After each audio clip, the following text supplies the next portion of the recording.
SNP plans to give huge handouts of £11,000 a year to every working-age Scot have been shot down by Westminster and party supporters. First Minister Nicola Sturgeon has backed the Universal Basic Income (UBI) scheme, which would see every citizen provided with guaranteed payments no matter what their circumstances are. SNP MPs this week led a Westminster Hall debate on the introduction of a UBI, with Inverclyde MP Ronnie Cowan arguing it would improve the welfare system. The party argues that it is a potential solution to poverty after imposing a decade of brutal austerity policies by Westminster. But Will Quince, Minister for Welfare Delivery, warned the proposals could lead to severe tax increases for hard-working age people.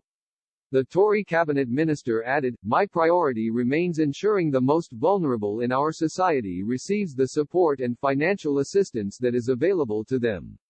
Thankfully, Universal Credit and the government's £9.3 billion investment in the welfare safety net has been there to help catch those most affected. It's been vital for the 3 million people who have made a benefit claim since March. Despite the success of Universal Credit, some still attempt to deride the welfare system. Instead, they demand a Universal Basic Income or UBI. It may at first glance appear appealingly simple, but in reality, it would be a costly mess that would leave the vulnerable in society far worse off. It would disincentivize work in key industries and would leave the country's finances in ruin. Looking to replace Universal Credit at potentially astronomical cost would provide little benefit to anyone. The government has no plans to adopt the policy. It is not in the interests of the taxpayer or those who rely on the welfare safety net. Rather than continuing to push the unrealistic and damaging idea of UBI, its supporters would do well to look at the safety net we already have in this country.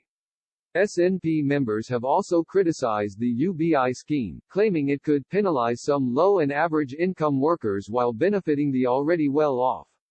In a report by the independent Progressive Policy Research Group, which considers how public policy can create a fairer Scotland, the members stressed that while they support many of the principles of a UBI, it would require a dramatic reform of the tax system that could in many instances be regressive.